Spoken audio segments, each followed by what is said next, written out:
Hello aspirant, welcome to all of you in our YouTube channel CGPSC Sources Academy. I am Dinesh Darsena. Now discuss state funded another topic फसल प्रदर्शन योजना। आज हम बात करेंगे इस वीडियो में फसल प्रदर्शन योजना के बारे में। सबसे पहले बात करते हैं कि यह योजना आरंभ कब हुई। 22/4/2015 को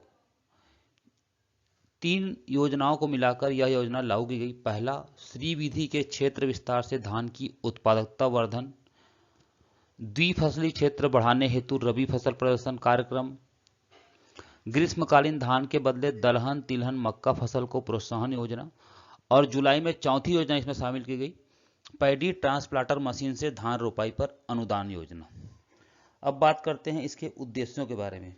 इनके उद्देश्य हैं किसानों को धान की उन्नत काश्त विधि को अपनाने के लिए प्रोत्साहित करना, कृषकों की आय में वृद्धि, कृषि विस्तार सेवाओं को किसानोन्मुखी बनाना, कृषकों को द्विफसल खेती के लिए प्रोत्साहित करना, रबी फसलों के उन्नत कृषि तकनीक अपनाने हेतु कृषकों को प्रोत्साहित कर रबी फसलों का उत्पादन और उत्पादकता में वृद्धि करना, ग्रीष्मकालीन धान के विक्रय के रूप में दलहन तिलहन मक्का फसल के क्षेत्र वृद्धि को बढ़ावा देना, गिरते भूजल स्तर को रोकना, मक्का तिलहन दलहन के उत्पादन में वृद्धि,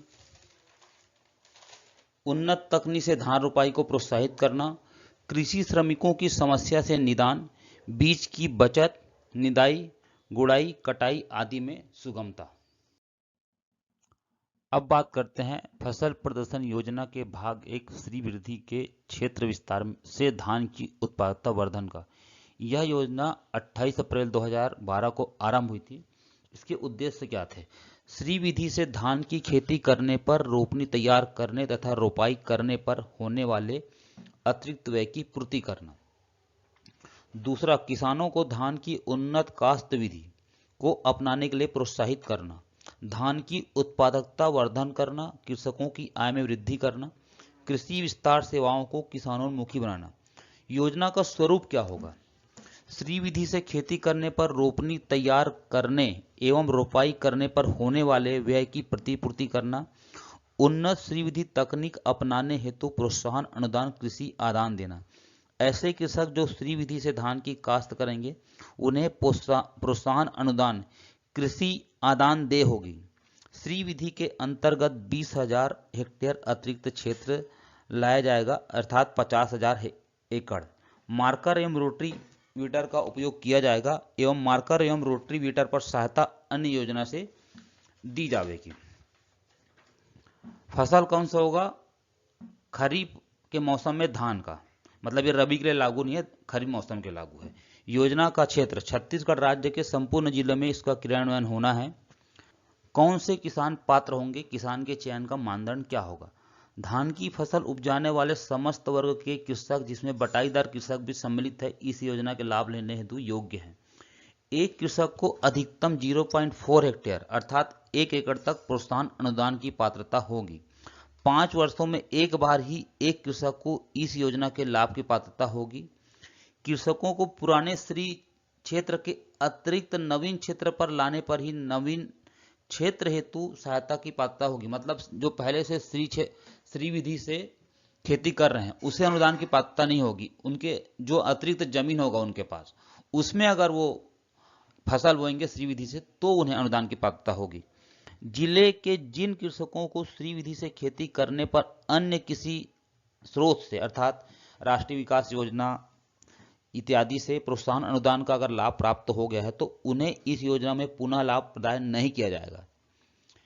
ये जो किसान की सूची है उसे ग्राम पंचायत में अनुमोदन करवाकर ग्रामीण कृषि विस्तार अधिकारी, जनपद पंचायत में संबंधित वरिष्ठ कृषि अधिकारी द्वारा अनुमोदित कराया जाएगा। अनुमोदित कृषकों की सूची को पंचायत में चस्पा किया जाएगा। अब है प्रदर्शन का आकार। प्रदर्शन क्लस्टर में आयोजित किए जाएंगे। एक क्लस्टर में न्यूनतम 4 हेक्टेयर अर्थात 10 एकड़ का होगा। श्री विधि को अपनाने वाले कृषकों को दे प्रोत्साहित राशि। इस घटक के अंतर्गत कृषक को अधिकतम 0.4 हेक्टेयर क्षेत्र तक श्री विधि से धान की काश्त करने पर प्रोत्साहन राशि का लाभ दे होगा। प्रोत्साहन राशि कृषक को नकद देने के स्थान पर कृषि आदान के रूप में दिया जाएगा, जिसका विवरण आप स्लाइड में देख रहे हैं। इसके क्रियान्वयन एजेंसी क्या होगी? योजना का क्रियान्वयन एजेंसी संचालनालय कृषि छत्तीसगढ़ रायपुर होगी। विभागीय कृषि अधिकारी जिला स्तर पर उप संचालक कृषि, संभाग स्तर पर संयुक्त संचालक कृषि और राज्य स्तर पर संचालनालय कृषि। अब बात करते हैं फसल प्रदर्शन योजना के घटक 3 के बारे में। ग्रीष्मकालीन धान के बदले दलहन, तिलहन, मक्का फसल को प्रोत्साहित करना। यह योजना 30 अप्रैल 2013 को आरंभ की गई थी। अब योजना क्यों आरंभ की गई थी, इसके बैकग्राउंड के बारे में समझते हैं। राज्य में खरीफ में लगभग 37 लाख हेक्टेयर क्षेत्र में धान की फसल ली जाती है। यह डाटा अप्रैल 2013 की स्थिति में। खरीफ धान की कटाई के पश्चात लगभग 2 लाख हेक्टेयर में ग्रीष्मकालीन धान की फसल ली जाती है। ग्रीष्मकालीन धान का अधिकांश क्षेत्र कृषकों के स्वयं के सिंचाई स्रोत जैसे नलकूप, सैलो ट्यूबवेल, कुआं का या अन्य जल स्रोत में स्थापित विद्युत डीजल पंप के अंतर्गत है। धान के बाद पुनः ग्रीष्मकालीन धान फसल चक्र इस कारण उपयुक्त नहीं है। पहला, ग्रीष्मकालीन धान में दलहन, तिलहन, मक्का की अपेक्षा 2 से 3 गुना अधिक सिंचाई जल की आवश्यकता होती है। इसी उपलब्ध सिंचाई पानी से धान के बदले 2 से 3 गुना अधिक क्षेत्र में दलहन, तिलहन, मक्का की फसल ली जा सकती है। दूसरा, ग्रीष्मकालीन धान के लिए भूजल के अत्यधिक दोहन से भूजल की स्तर में कमी आती है। तीसरा, विद्युत डीजल पर अधिक व्यय होता है। चौथा, वैज्ञानिक अनुसंधान के अनुसार धान के बाद पुनः धान की खेती करने से आगामी खरीफ धान को फसल में अपेक्षाकृत कीट व्याधि का अधिक प्रकोप होता है। इसलिए ग्रीष्मकालीन धान के बदले दलहन, तिलहन, मक्का फसल लेने हेतु कृषकों को प्रोत्साहित करने के उद्देश्य से यह योजना 30 अप्रैल 2013 को आरंभ की गई। इस योजना के उद्देश्य क्या है? ग्रीष्मकालीन धान के विकल्प के रूप में दलहन, तिलहन, मक्का फसल के क्षेत्र वृद्धि को बढ़ावा देना, गिरते भूजल स्तर को रोकने का प्रयास करना, प्रदेश में मक्का, दलहन, तिलहन के उत्पादन में वृद्धि करना। कार्य क्षेत्र राज्य के संपूर्ण जिले पे है। चयनित फसलें हैं ग्रीष्मकालीन दलहन, तिलहन एवं मक्का। हितग्राही का चयन ग्राम सभा द्वारा किया जाता है। इस योजना में कौन से कृषक पात्र होंगे? ऐसे कृषक जो पूर्व से ही रबी ग्रीष्मकालीन धान के एवज में दलहन, तिलहन, मक्का की फसल ले रहे हो, उनके लिए पूर्व के रकबा के अतिरिक्त क्षेत्र में ली जाने वाली फसल के लिए यह अनुदान देय होगा। ऐसे कृषक जो पूर्व वर्षों में ग्रीष्मकालीन धान को फसल लिए हों के एवज में बोए जाने वाले दलहन, तिलहन, मक्का के लिए अनुदान देय होगा।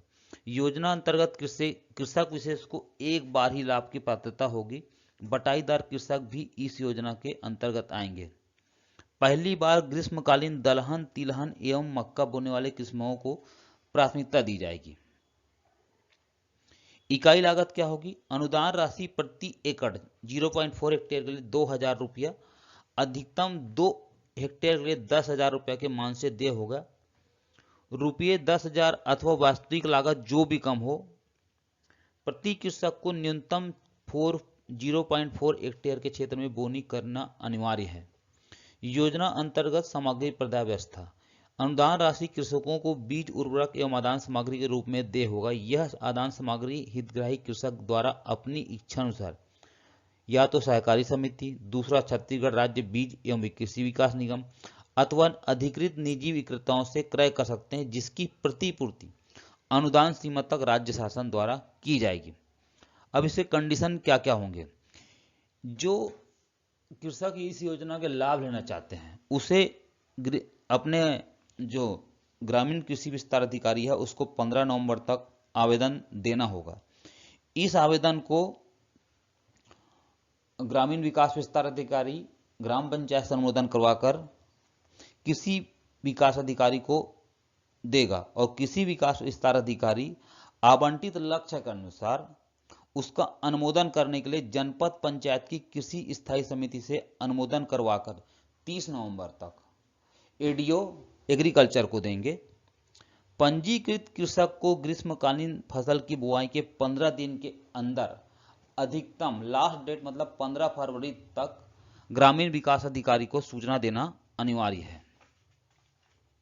पैडी ट्रांसप्लांटर मशीन से धान रोपाई पर अनुदान योजना, और योजना आरंभ हुई थी 26 दिसंबर 2014 से। इससे पहले ये योजना आरंभ क्यों किया गया, पहले इसके बैकग्राउंड को समझते हैं।